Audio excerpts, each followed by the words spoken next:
علی بھی اگلا سوال ہے کہ رسول اللہ صلی اللہ علیہ وآلہ وسلم کی جانب سے یا اپنے فوت شدہ ماں باپ اور دیگر رشتہ داروں کی طرف سے قربانی دی جا سکتی ہے؟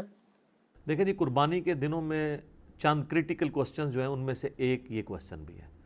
لوگ رسول اللہ صلی اللہ علیہ وآلہ وسلم سے اپنی محبت کا اظہار یہ بھی سمجھتے ہیں کہ آپ کی طرف سے جانور قربان کیا جائے۔ محبت کا اظہار تو اس میں تو کوئی بری چیز نہیں ہے، بلکہ یہ تو ہمارے ایمان کا حصہ ہے، لیکن وہ چیز مشروع بھی ہو۔ اس حوالے سے ایک حدیث پیش کی جاتی ہے جامع ترمذی اور سنن ابی داؤد سے کہ مولا علی علیہ السلام ہر سال 2 مینڈے قربان کرتے تھے۔ تو آپ سے کسی نے پوچھا آپ 2 مینڈے کیوں قربان کرتے ہیں؟ انہوں نے کہا مجھے نبی علیہ السلام نے وصیت کی تھی کہ اے علی میرے بعد بھی تم نے 1 مینڈا میری طرف سے قربان کرنا ہے۔ تو ایک میں اپنا کرتا ہوں، ایک نبی علیہ السلام کی طرف سے کرتا ہوں۔ اب یہ روایت جو ہے نا جی، یہ کمزور ہے، اس میں شریک القاضی مدلس ہیں اور ان سے روایت کر رہے ہیں، سما کی تصریح نہیں ہے۔ امام ترمذی نے اس حدیث کو لیا ہے لیکن اس پہ جرا کوئی نہیں کیا ہے، لیکن ساتھ ہی انہوں نے عبداللہ بن مبارک کا قول نقل کیا ہے کہ میت کی طرف سے قربانی درست نہیں ہے،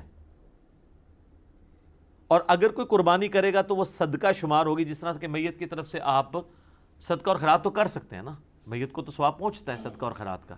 مسئلہ 74 میرا اصالہ ثواب کے اوپر ریکارڈڈ موجود ہے۔ اور پھر عبداللہ بن عمر فرماتے ہیں کہ جو میت کی طرف سے قربانی کی جائے گی نا، پھر وہ چونکہ صدقہ ہے میت کی طرف سے، وہ سارے کا سارا اللہ کی راہ میں خرچ کرنا ہوگا، اور پھر اس میں امپلائڈ ہے کہ پھر گائے میں حصہ نہیں ڈال سکتا، وہ پورا بکرا ہی میت کی طرف سے دینا ہوگا، اور بیسیکلی وہ قربانی نہیں ہو رہی ہوگی بلکہ وہ صدقہ ہو رہا ہوگا، اور وہ آپ خود نہیں کھا سکتے، اصالہ ثواب کے لیے ہو رہا ہوگا۔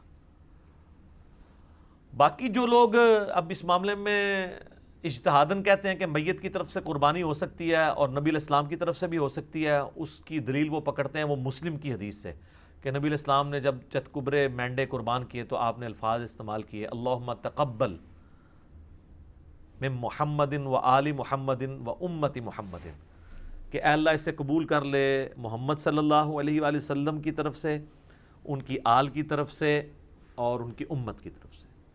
تو یہ تو نبی علیہ السلام کی خصوصیت تھی، کیونکہ النبی اولیٰ بالمؤمنین من انفسہم وازواجہم امہاتہم، نبی صلی اللہ علیہ وآلہ وسلم مومنین کی جانوں پر اس سے بڑھ کر حق رکھتے ہیں، اور مومنین کی مائیں ہیں ان کی بیویاں جو ہیں نبی علیہ السلام کی۔ اس کانٹیکس میں ایک حدیث بخاری مسلم میں ہے کہ جب اللہ تعالیٰ نے نبی علیہ السلام کو وسعت دی تو جب کبھی کوئی مقروض کا جنازہ لایا جاتا تھا نا، تو اس وسعت سے پہلے تو آپ کہتے تھے کہ جب تک اس کا قرضہ نہیں اترتا میں جنازہ نہیں پڑھاؤں گا، اور جب مقروض کا جنازہ وسعت کے بعد آتا تو آپ فرماتے ہیں کہ قرآن میں آیت ہے النبی اولیٰ بالمؤمنین من انفسہم وازواجہ امہاتہم، تو میں سب سے زیادہ حقدار ہوں کہ میں اس کا قرض اتاروں۔ یعنی آپ علیہ السلام نے یعنی خالی اس رشتے کو اویل نہیں کیا۔ یہاں تو پیری مریدی میں لوگ کیا کہتے ہیں کہ وہ پیر کہتا ہے کہ مرید میرے لیے قربانی کرے کیونکہ میرا اس کی جان سے بڑھ کے اس پہ حق ہے، اور رسول اللہ کا تو واقعی ہم پہ ہماری جان سے بڑھ کر حق ہے، اور حضور کہہ رہے ہیں حق تو میرا ہے اس کے اوپر، لیکن جب اس پہ اس طرح کا وقت آیا تو میں اس کے روحانی باپ کی حیثیت سے اس کا قرضہ خود اتاروں گا۔ روحانی باپ تو ہے نا امت کے۔ صلاۃ بر محمد و آل محمد، اللہم صلی علی محمد و علی آل محمد۔ تو اس حدیث کے تحت لوگ کہتے ہیں کہ جی وہ جو نبی علیہ السلام نے کہا کہ میری طرف سے اور میرے گھر والوں کی طرف سے، آل کی طرف سے، امت کی طرف سے، تو کہتے ہیں پھر امت بھی اگر حضور کی طرف سے کر دے تو پھر میں یہ کہوں گا کہ یہ پھر مسئلہ اجتہادی ہے، ضعیف احادیث بھی اس کو سپورٹیو ہیں، اگر کوئی دینا چاہتا ہے ضرور دے، لیکن گائے میں نہ حصہ ڈالے، اللہ سے ایک بکرا دینا چاہتا ہے ضرور دے۔ اور پھر جس طرح ابن مبارک نے فرمایا، عبداللہ ابن مبارک نے امام حنیفہ کے شاگرد ہیں، امام حنیفہ کے شاگردوں میں سے ہیں اور امام بخاری کے دادا استادوں میں سے، کہ پھر اس طرح کا گوشت خیرات کیا جائے گا۔ باقی یہ ہماری جذباتی ایفیلیشن ہے۔ مجھے بتائیں کہ رسول اللہ صلی اللہ علیہ وآلہ وسلم اس کام سے خوش ہوں گے جو انہوں نے امت کے ذمہ لگایا ہے کہ امت کرے، یا اس کام سے خوش ہوں گے جو امت کے ذمہ لگایا نہیں ہے اور امت دھونس اور زبردستی کے ساتھ اتری ہوئی ہے؟ چلیں اگر آپ مولا علی والی حدیث سے پلی لیتے ہیں، وہ تو مولا علی کی ڈیوٹی لگائی نا، حضور نے امت کو تو نہیں کہا میرے بعد میرے نام کے کرتے رہنا، پھر بھی آپ اگر ان الفاظ پہ بھی جائیں گے تو وہ مولا علی کے لیے۔ اچھا اب آ جائیں یہاں پر اگر آپ کے عام امتی، تو عام امتی کے ذمہ جو کام ہے نا سر، وہ سورۃ الاعراف آپ پڑھ کے دیکھیں، میں نے پہلے بھی کئی دفعہ یہ چیز بیان کی ہے، میں آج پھر بیان کر دیتا ہوں۔ نبی علیہ السلام کا جہاں پہ ذکر خیر آیا نا کہ اگلی کتابوں میں آپ کا ذکر ہے، 157 نمبر آیت ہے، اللہ تعالیٰ نے فرمایا اعوذ باللہ من الشیطان الرجیم الذین یتبعون الرسول النبی الامی الذی یجدونہ مکتوبا عندہم فی التوراۃ والانجیل، یہ اس نبی امی کی پیروی کر رہے ہیں جس کا ذکر لکھا ہوا پاتے ہیں اپنے پاس تورات اور انجیل کے اندر. یأمرہم بالمعروف وینہاہم عن المنکر، جو کہ انہیں نیکی کا حکم دیتے ہیں، ان کو برائی سے روکتے ہیں. وَيُحِلُّ لَهُمُ الطَّيِّبَاتِ، اور حلال کر چیزیں، ان پر پاکیزہ چیزیں حلال کرتے ہیں. وَيُحَرِّمُ عَلَيْهِمُ الْخَبَائِثَ، اور جو خبیث گندی چیزیں ہیں وہ ان پر حرام کرتے ہیں اللہ کے اذن سے. وَيَضَعُ عَنْهُمْ إِسْرَهُمْ، اور ان پر جو بوجھ تھا وہ ان سے دور کرتے ہیں. ظاہر شریعت کی پابندیاں بوجھ نہیں ہوتی ہیں، بلکہ شریعت کی وجہ سے جو خام خواہ کے بوجھ آپ پہ ڈلے ہوتے ہیں وہ اتر جاتے ہیں. والاغلال التي كانت عليهم، اور جو ان کے گردنوں میں توق پڑے تھے وہ ان سے دور کرتے ہیں. خام خواہ کے ایک ان کی روایتیں چل رہی تھیں، جس طرح یہاں بھی آپ دیکھ لیں، جو ایک اللہ کا ہوتا ہے وہ پھر کسی بابے سے نہیں ڈرتا، اور جو اللہ کا نہیں ہوتا وہ جو قبر دیکھتا ہے، جو جھنڈا دیکھتا ہے اس کے آگے. یہ ڈرائیوروں کو آپ دیکھیں نا، راستے میں جتنے مزار ہیں نا، دور سے یوں کرتے جاتے ہیں. یہ ان کی گردنوں میں توق ہے نا، اتنے ڈرے ہوئے ہیں، دور دور سے یوں کر رہے ہوتے ہیں. تو نبی علیہ السلام نے سب جھوٹے خداؤں کو سائڈ پہ کر کے ایک خدا کا تعارف کروایا، اور ہم نے آپ کو سارے جھوٹے بابوں سے ہٹا کے رسول اللہ کے قدموں تک پہنچایا. ما ضل صاحبکم وما غوی صلی اللہ علیہ وآلہ وسلم. پھر اللہ تعالیٰ فرماتا ہے فالذین آمنوا بہ، پس جو لوگ ان پر ایمان لائے، وعزروہ ونصروہ، اور ان کی عزت کی اور ان کی مدد کی. واتبعوا النور الذی انزل معہ، اور پیروی کی اس نور کی یعنی قرآن کی جو ان کے ساتھ نازل ہوا. اولئک هم المفلحون، ایسے ہی لوگ ہیں جو فلاح پا گئے. تو اللہ تعالیٰ فرما رہا ہے کہ رسول اللہ صلی اللہ علیہ وآلہ وسلم کے ساتھ محبت کا تقاضا یہ ہے کہ آپ ان پر ایمان لاؤ، قرآن کی پیروی کرو، اور رسول اللہ کی اس کاز میں جس کاز کے لیے وہ دنیا میں آئے ان کی مدد کرو. آج بھی رسول اللہ کی آپ نے مدد کرنی ہے، یعنی ان کے دین کی مدد کرنی ہے. یہ یعنی رسول اللہ صلی اللہ علیہ وسلم ہمارے محتاج نہیں ہے، لیکن جو ایک روحانی باپ کی حیثیت سے ہم پر حق ہے ان کا، جو بخاری مسلم میں آپ نے یوم النہر کے خطبے میں بھی کہا ہے اور یوم عرفہ کے خطبے میں بھی، کہ کیا میں نے اللہ کا پیغام تم تک پہنچا دیا؟ سب نے کہا یا رسول اللہ پہنچا دیا. آپ نے فرمایا اب تمہاری ذمہ داری ہے کہ اس پیغام کو دوسرے لوگوں تک پہنچاؤ. پھر 3 دفعہ آپ نے گواہ بھی کیا، اللہم اشہد اللہم اشہد اللہم اشہد، اے اللہ گواہ رہنا، اے اللہ گواہ رہنا، گواہ رہنا. یہ لوگ مان رہے ہیں کہ میں نے پیغام پہنچا دیا. تو نبی علیہ السلام اس کو شہادت علی الناس کہتے ہیں، اللہ کے گواہ بن کے انسانیت کے اوپر کھڑا ہونا. ٹھیک ہے، تو یہ آپ کی ذمہ داری ہے. ہم لوگ یعنی اس ٹینشن میں پڑے ہوتے ہیں کہ میں نے حضور علیہ السلام کے نام کا بکرا کرنا ہے، ٹھیک ہے، یا کوئی شخص انگوٹھے چومنے کو محبت کا اظہار سمجھتا ہے. سر محبت کا اظہار اس کو آپ سمجھیں، میں اس کو فیل کر سکتا ہوں. میں ایک ادنا سا انسان ہوں، مجھے میرے ساتھ جو لوگ اٹیچ ہیں، میرے لیے کوئی کھڑا ہو جاتا ہے مجھے تو برا لگتا ہے، یا کوئی میرے لیے جھک جاتا ہے یا مجھے کوئی پروٹوکول دیتا ہے تو مجھے نہیں لگتا، اچھا نہیں لگتا. مجھے اچھا وہ بندہ لگ رہا ہوتا ہے کہ جو ہم نے یہ دعوت توحید اور سنت کی دعوت بلند کی ہے اس کے لیے قربانیاں دے رہا ہے. یہ میں اس چیز کو سمجھ سکتا ہوں، ایک چھوٹے سے لیول پہ کام کرنے والا، اور میں اس کو فورس ہی کر سکتا ہوں کہ وہ جو شخص ہماری اس دعوت میں ہمیں سپورٹ نہیں کر رہا اور صرف جو ہے وہ آگے پیچھے پھرنے کے چکروں میں ہے، تو مجھے تو وہ کوئی کچھ بھی کنٹریبیوٹ نہیں کر رہا. میرا بازو تو وہ بنا ہوا ہے کہ جو ہم کاز کے لیے اٹھے ہیں اس میں مجھے سپورٹ کرے. تو اس کو مجھے یہ کہنے کی ضرورت نہیں پڑے گی کہ علی بھائی میرے لیے دعا کریں، میرے اندر سے اس کے لیے دعائیں نکل رہی ہوں گی. سیدھی سی بات ہے. اب جو لوگ بھی سوشل میڈیا پہ ہماری اس دعوت کو عام کر رہے ہیں، میں نے کئی لوگوں کو دیکھا تک نہیں ہے، لیکن میرے دل سے دعا، کوئی اچھا کلپ کسی نے اچھا تھمبنیل بنایا، میں اس کے لیے دعا میرے دل سے نکلتی، یار یہ اس کاز میں ہمیں سپورٹ کر رہا ہے.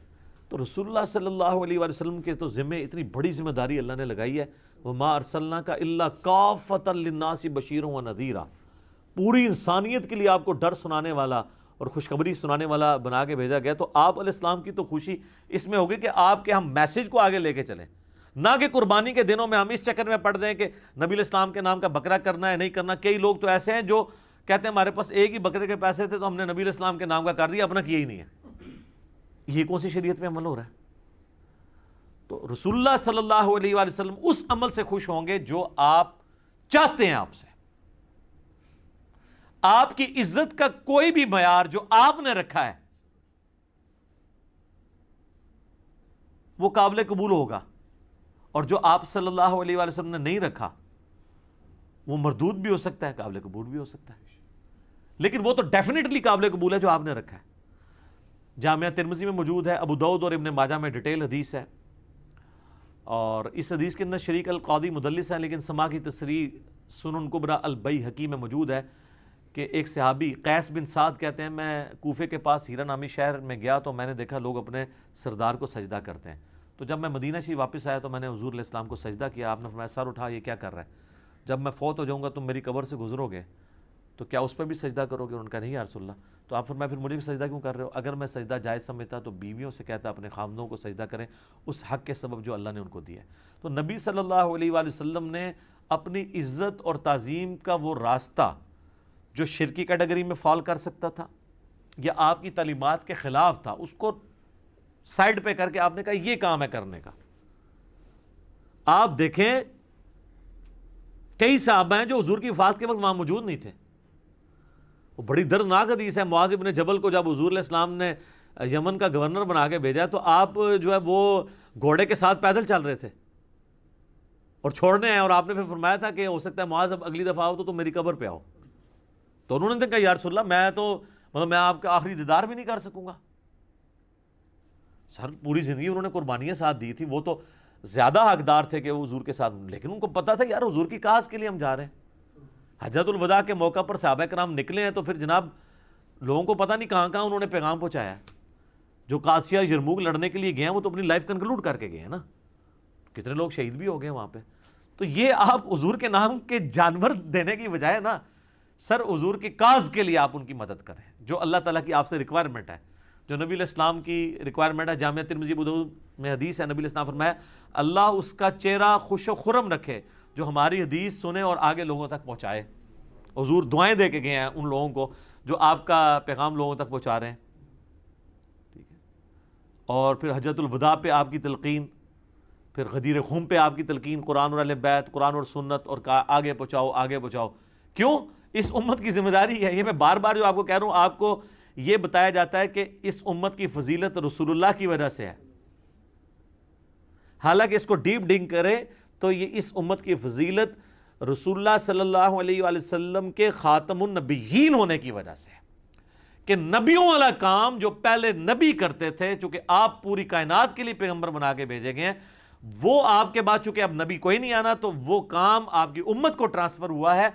اس کام کے ٹرانسفر ہونے کی وجہ سے یہ امت افضل ہے, صرف چھڑا حضور علیہ السلام کا نام لگانے کی وجہ سے نہیں. اور اگر آپ یہ کہیں میرا اجتہاد ہے تو میں آپ کو قرآن کی آیت پیش کروں گا, کنتم خیر امۃ اخرجت للناس تأمرون بالمعروف وتنہون عن المنکر وتؤمنون باللہ. تم بہترین امت ہو جو لوگوں کے نفع کے لیے نکالے گئے ہو, لوگوں کو اللہ کی طرف بلاتے ہو, یعنی لوگوں کو نیکی کی طرف بلاتے ہو, برائی سے روکتے ہو, اور اللہ پر ایمان لاتے ہو. ایمان تیسرے نمبر پہ ذکر ہوا ہے کہ ایمان سچا اس کا ہے جو لوگوں کو اللہ کی طرف بلائے, نیکی کے کاموں کی طرف بلائے, برائی سے روکے. تو نبی علیہ السلام کا منصب تو یہ تھا, اور آپ کی مدد آپ نے اس طریقے سے کرنی ہے. یہ حضرت عیسیٰ علیہ السلام اپنے ساتھیوں سے جب کہہ رہے ہیں من انصاری اللہ, تو کوئی مطلب نعوذ باللہ من ذالک کو دنیاوی طور پہ کوئی فوڈ چین کھولنے کے لیے تو نہیں وہ کہہ رہے تھے, دین کے مدد کے لیے. تو حواری قال الحواریون نحن انصار اللہ, ہم جو ہیں وہ اللہ کے مددگار, اس کے دین کے مددگار ہیں. تو رسول اللہ کے نام کے بکرے قربان کرنے کی بجائے نا آپ دین میں ان کے لیے مدد کریں اور اس دین کے پیغام کو پہنچائیں. یہ ہے کام کرنے والا. تو باقی ساری چیزیں تو ثانوی ہیں. باقی آپ اصالہ ثواب کے اوپر مسئلہ 74 میرا دیکھ لیں. 10 لاکھ سے زیادہ لوگ وہ یوٹیوب پہ ویڈیو دیکھ چکے ہیں, بلکہ 1.2 یا 1.3 ملین کے قریب لوگ دیکھ چکے ہیں. اس میں میں نے اصالہ ثواب کی ساری شکلیں بیان کی ہیں.